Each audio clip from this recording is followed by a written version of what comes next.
Aloha friends, welcome back to my channel. This is Shamansi, and first off, thank you for coming back, those of you who have been around for a while, and gratitude to those of you that are new. This is going to be a silent reading. Now, there are going to be some changes in this space is what I'm hearing. However, the silent readings are going to be very important moving forward is what my guides are saying in regards to telepathy and actually being able to communicate without words.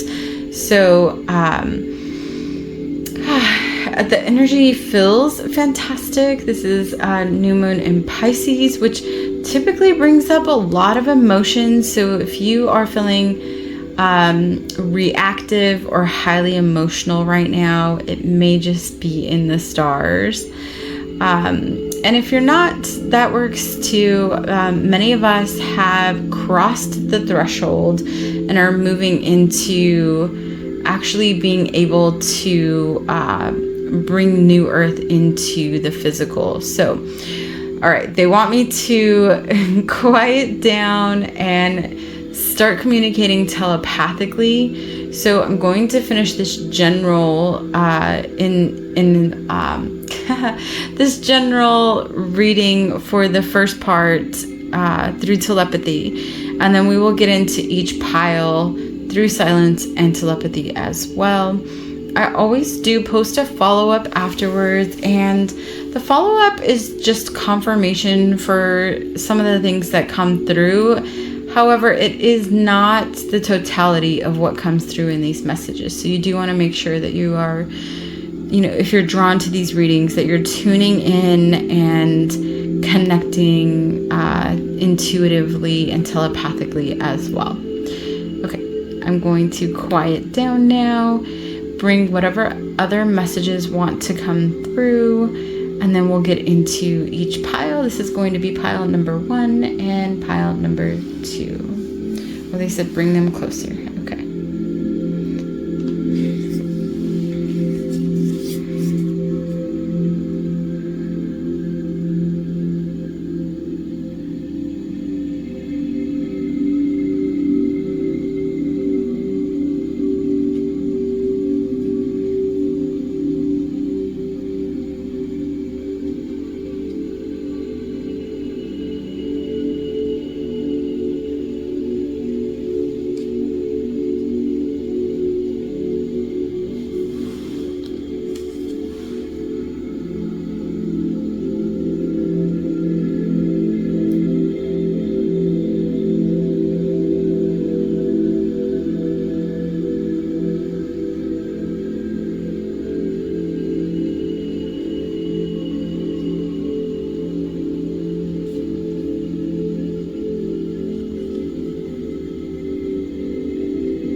Wow, welcome to the follow-up for this silent and telepathic reading. The most profound telepathic messages we're moving through. I feel like I'm gonna need to go back and watch this and receive it as well, which I often do with a lot of my messages that I channel here. But there is so much divine energy coming through. This is unity with your highest self, full alignment, being very present and anchoring in those higher dimensional frequencies. This is a powerful reading. And as I said, there were so many messages that came through telepathically. It was like, I can't even grasp the amount of energy and messages that came through the space for me to be able to express them to you. So please make sure to watch this a few times, because it's not just, they're telling me you're not going to receive everything just from one viewing. It was loaded with information and activations that came through from different star systems. So my channel feels more open than ever, and y'all, I'll tell you, it's because I go into that darkness. I work through my own shadow and the shadows of the collective, and it opens me up to become that much more of a clear channel to the divine. And a lot of, they don't want me to go over any of the messages that obviously you can read on these, but just overall it feels like full alignment. You all that chose this pile have fully surrendered, are ready to step into your new life, the new you, and there's so many good things that are coming in. The one thing that they will allow me to share here that also came through telepathically, and it does go deeper in the telepathic message, but it's find isn't the word. Thank you, Spirit, for redirecting me. Create a balanced and nourishing work life, like work play sequence is the word that they're giving me. Interesting. So weaving, thank you. We are weaving how we want to live our lives, right? As the co-creators, we are weaving how often we want to work, how often we want to play, what play looks like, right? And it may be different for everybody. And also what work looks like, and work is going to be different for everybody. And it's a lot more about sharing who you are and being fully in your authenticity, and allowing people to say and think and do whatever they're going to do, be on their journey, right? The Mary Magdalene journey. Lots of rumors, lots of non-truths about Mary Magdalene and what she represented, and she still is this beautiful divine being in her power and in her grace. And I'll let you all know, I've had this Awaken the Goddess Oracle for a very long time now. I want to say that I've had it for about a year, and I've just been sitting with each goddess that is in this deck, because I didn't feel like I was ready to share it yet. I really wanted to sit deeply and connect with each of the divine feminine energies that came through that space. And this was the first time ever that the guides said that I could go ahead and use it in a collective reading. So lots of good energy, feminine power the feminine power is coming back online. So many good things here, y'all. So as I said, take your time, go back, watch it again, receive the transmissions that came through, and here we are. They're like, just be in the present. Alrighty. Thank you so much for tuning in. Until next time, adios.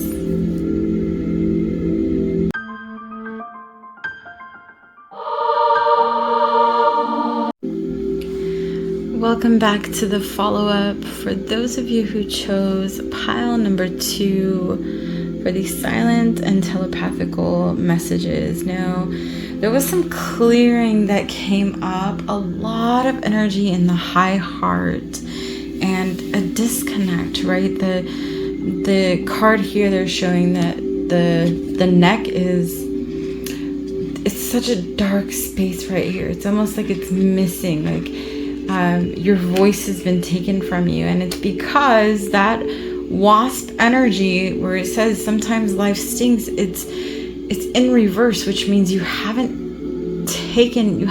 rid yourself of that poison yet, that poison of non-forgiveness, that poison of grief, that poison of not letting go.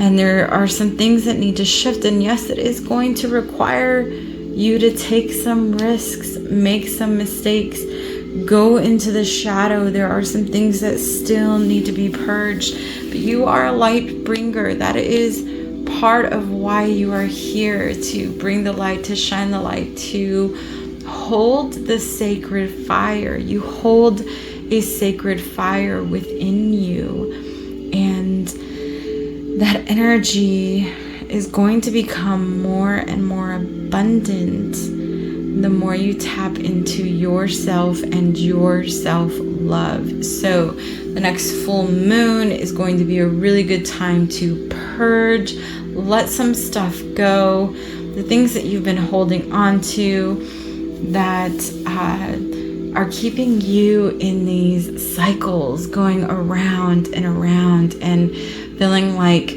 you're still in this void space, or you're not able to move forward, or you take 2 steps forward and 5 steps back. There's this purge that needs to happen. And there were a lot of messages that came through telepathically. However, they're allowing me to share a lot right now in this space because there's a disconnect when it comes to trusting and believing in yourself, right? You are this vibrant, powerful, royal, lovely energy, and there's so much programming and indoctrination and just these clouds that are clouding your judgment and where you feel like you should be in your life right now versus where you are in your life right now. And everything is happening divinely in the timing that you need, that your oversoul, your highest self, needs it to happen within. So they're pointing this out now, and they didn't do it in the original reading, but they're showing me this image here, and it's like the mountain is turned upside down. And there needs to be this shift of you going into full self-love. And y'all, I'll tell you from my own experience, that type of surrender, that type of depth, that type of shadow work that your guides are asking you to go into requires you to do it on a solo journey. So you may be feeling a lot of loneliness, a lot of disconnect, and the thing that's going to help you rise up is that friendliness, is the connections. It's pushing yourself to get uncomfortable. Go out into spaces and places where you may not have